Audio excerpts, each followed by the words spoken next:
Hello friends, welcome to GS exam centre. दोस्तों, आज के इस वीडियो में टॉप महत्वपूर्ण प्रश्न को कवर करेंगे। दोस्तों, ये प्रत्येक प्रश्न सिलेक्टेड प्रश्न है और आपके एग्जाम के लिए काफ़ी उपयोगी है। तो दोस्तों, आप इस वीडियो को बिना स्किप किए हुए अंत तक जरूर देखिए। चलते हैं इस वीडियो की तरफ, जिसका पहला प्रश्न इस प्रकार से है।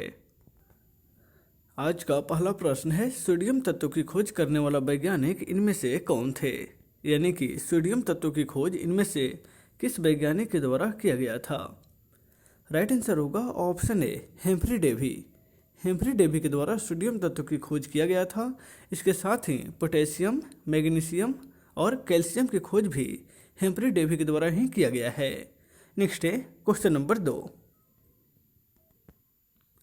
हेमाटाइट खनिज से कौन सी धातु प्राप्त किया जाता है?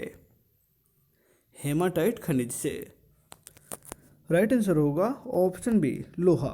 लोहा जो है हेमाटाइट खनिज से प्राप्त किया जाता है, यानी कि लोहा का प्रमुख अयस्क हेमाटाइट होता है।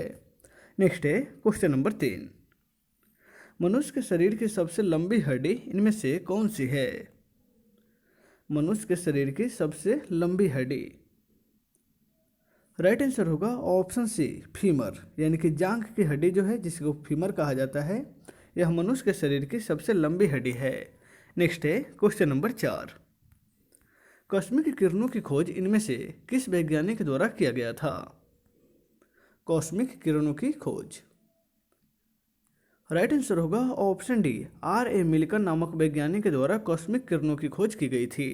नेक्स्ट है क्वेश्चन नंबर 5। सीवी रमन को भौतिकी का नोबेल पुरस्कार कब मिला था? डॉक्टर सीवी रमन को भौतिकी के क्षेत्र में नोबेल पुरस्कार से कब सम्मानित किया गया था? तो राइट आंसर होगा ऑप्शन ए, 1930 में। नेक्स्ट है क्वेश्चन नंबर 6। राष्ट्रीय विज्ञान दिवस कब मनाया जाता है? राष्ट्रीय विज्ञान दिवस। राइट आंसर होगा ऑप्शन बी, 28 फरवरी को राष्ट्रीय विज्ञान दिवस के रूप में प्रत्येक साल मनाया जाता है। ऑप्शन बी इसका राइट आंसर हो जाएगा। नेक्स्ट है क्वेश्चन नंबर 7। कांच पर लिखने के लिए किस अम्ल का प्रयोग किया जाता है? कांच पर लिखने के लिए इनमें से किस अम्ल का प्रयोग किया जाता है? तो राइट आंसर होगा option C, hydrogen fluoride. Hydrogen fluoride का उपयोग जो है कांच पर यानी कि शीशा पर लिखने में किया जाता है। नेक्स्ट है क्वेश्चन नंबर 8। केंद्रक की खोज इनमें से किस वैज्ञानिक के द्वारा किया गया था? कोशिका के केंद्रक की खोज। राइट आंसर होगा ऑप्शन डी, रॉबर्ट ब्राउन के द्वारा केंद्रक की खोज की गई थी और रॉबर्ट हुक के द्वारा कोशिका की खोज की गई थी। ध्यान रखिएगा, रॉबर्ट ब्राउन केंद्रक की खोज किया था और रॉबर्ट हुक जो है वह कोशिका की खोज किया था। नेक्स्ट है क्वेश्चन नंबर 9। वनस्पति तेलों को संतृप्त वसाओं में परिवर्तित करने के लिए किस गैस का उपयोग किया जाता है? वनस्पति तेलों को संतृप्त वसा में परिवर्तित करने के लिए हाइड्रोजन गैस का उपयोग होता है। ऑप्शन ए इसका राइट आंसर हो जाएगा। नेक्स्ट है क्वेश्चन नंबर 10। भारत का परमाणु रिएक्टर कामिनी कहाँ स्थित है? कामिनी जो भारत का परमाणु रिएक्टर है, यह कलपक्कम में स्थित है। ऑप्शन बी इसका राइट आंसर हो जाएगा। नेक्स्ट है क्वेश्चन नंबर 11। विश्व का सबसे बड़ा कोबाल्ट उत्पादक देश इनमें से कौन सा है? विश्व का सबसे बड़ा कोबाल्ट उत्पादक देश। राइट आंसर होगा ऑप्शन सी, जायरे जो है वह विश्व का सबसे बड़ा कोबाल्ट उत्पादक देश है। ऑप्शन सी इसका राइट आंसर हो जाएगा। नेक्स्ट है क्वेश्चन नंबर 12। तीस्ता नदी किस बृहत नदी व्यवस्था के अंतर्गत आती है? तीस्ता नदी यानी कि तीस्ता नदी जो है वह किस नदी की सहायक नदियां हैं? तो राइट आंसर होगा ऑप्शन डी, ब्रह्मपुत्र नदी की सहायक नदी है।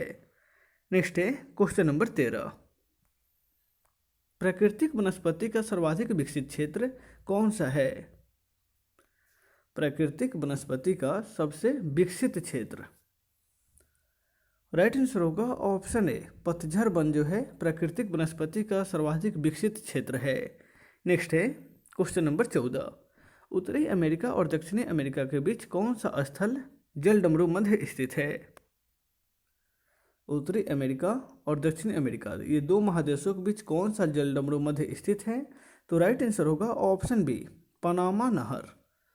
यानी कि पनामा जलडमरू मध्य। नेक्स्ट है क्वेश्चन नंबर 15। रेशमी वस्त्र उद्योग के लिए रेशम किस जीव से प्राप्त किया जाता है? रेशम वस्त्र के उद्योग के लिए रेशम जो है वह किस जीव से प्राप्त होता है? तो वह जीव है कोकून, यानी कि ऑप्शन सी इसका राइट आंसर हो जाएगा, जो शहतूत की पत्तियों पर प्राप्त होता है। नेक्स्ट है क्वेश्चन नंबर 16। कुंडा परियोजना किस राज्य से संबंधित परियोजना है? कुंडा परियोजना, राइट आंसर होगा ऑप्शन डी, यह जो है तमिलनाडु राज्य से संबंधित है। नेक्स्ट है क्वेश्चन नंबर 17। संसार का प्रसिद्ध डोनवास कोयला क्षेत्र किस देश में स्थित है? डोनवास कोयला क्षेत्र जो संसार में प्रसिद्ध है यह यूक्रेन में स्थित है, यानी कि ऑप्शन ए इसका राइट आंसर हो जाएगा। नेक्स्ट है क्वेश्चन नंबर 18। इनमें से किस पर्वतमाला को सह्याद्री के नाम से भी जाना जाता है? राइट आंसर होगा ऑप्शन बी, पश्चिमी घाट को। पश्चिमी घाट को सह्याद्री के नाम से जाना जाता है। भारत के पश्चिमी घाट को सह्याद्री के नाम से जाना जाता है। नेक्स्ट है क्वेश्चन नंबर 20। पृथ्वी को गोल बताने वाला प्रथम विद्वान इनमें से कौन था? पृथ्वी को गोल बताने वाला प्रथम विद्वान, राइट आंसर होगा option B, Dhanvantari, sorry option C होगा, पाइथागोरस ने सबसे पहले पृथ्वी को गोल बताया था। नेक्स्ट है क्वेश्चन नंबर 20। राष्ट्रीय विकास परिषद का अध्यक्ष कौन होता है? राष्ट्रीय विकास परिषद का अध्यक्ष जो है इनमें से कौन होता है? तो वह प्रधानमंत्री होता है, यानी कि ऑप्शन डी इसका राइट आंसर हो जाएगा। नेक्स्ट है क्वेश्चन नंबर 21। न्यू शेकेल किस देश का करेंसी का नाम है?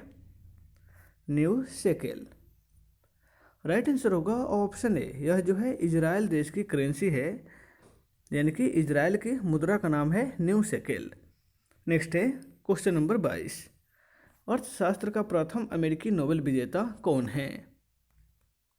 यानी कि अर्थशास्त्र के क्षेत्र में अमेरिका के किस प्रथम व्यक्ति को नोबेल पुरस्कार से सम्मानित किया गया था? तो वह व्यक्ति हैं सैमुएल्सन। ऑप्शन बी इसका राइट आंसर हो जाएगा। नेक्स्ट है क्वेश्चन नंबर 23। भारत की पहली जनगणना कब की गई थी? भारत में पहली जनगणना जो है 1872 ईस्वी में की गई थी, यानी कि ऑप्शन से इसका राइट आंसर हो जाएगा, लॉर्ड मेयो के शासनकाल में। नेक्स्ट है क्वेश्चन नंबर 24। भारत के प्रथम मुख्य न्यायाधीश कौन थे?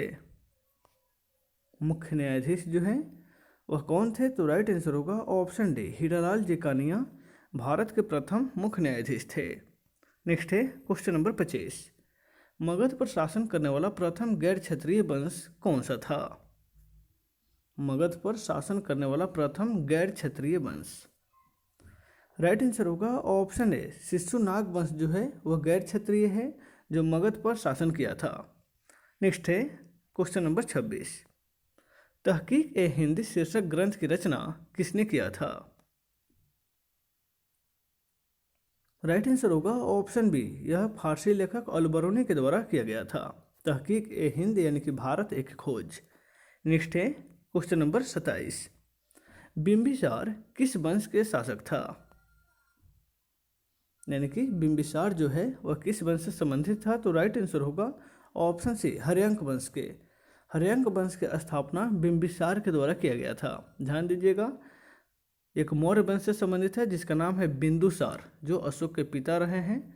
बिंदुसार, यहाँ पे है बिंबिसार जो हर्यंक वंश के स्थापना किया था। नेक्स्ट है क्वेश्चन नंबर 28। चोल वंश का प्रथम शासक इनमें से कौन था? चोल वंश का प्रथम शासक, राइट आंसर होगा ऑप्शन डी, कारिकाल जो है वह चोल वंश का प्रथम शासक था। नेक्स्ट है क्वेश्चन नंबर 29। विजयनगर के चौथे राजवंश अराबिंदु वंश की स्थापना तिरुमल के द्वारा कब की गई थी? ध्यान रखिएगा, विजयनगर के चौथे राजवंश अराबिंदु वंश जिसकी स्थापना जो है तिरुमल ने किया था, वह कब किया गया था? राइट आंसर होगा ऑप्शन ए, 1570 ईस्वी में किया गया था तिरुमल के द्वारा। विजयनगर की स्थापना 1336 ईस्वी में हरिहर और बुक्का नामक दो भाइयों ने किया था। उसी विजयनगर पर अराबिंदु वंश की अराबिंदु वंश की स्थापना की गई, तिरुमल ने 1570 ईस्वी में किया था। नेक्स्ट है question number 23। East India company के शासन काल का अंतिम गवर्नर जनरल कौन था? ईस्ट इंडिया कंपनी के शासनकाल का अंतिम गवर्नर जनरल।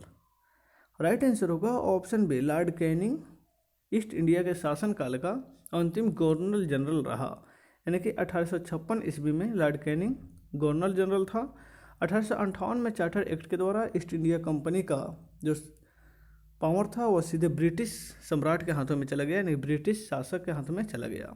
उसके बाद ईस्ट इंडिया कंपनी की शासन व्यवस्था समाप्त हो गई, इसलिए लॉर्ड कैनिंग जो था वह ईस्ट इंडिया कंपनी के अंतिम गवर्नर जनरल था। ऑप्शन 20 का राइट आंसर हो जाएगा। तो दोस्तों आज के इस वीडियो में बस इतना ही, फिर मिलते हैं नेक्स्ट वीडियो में। Take care.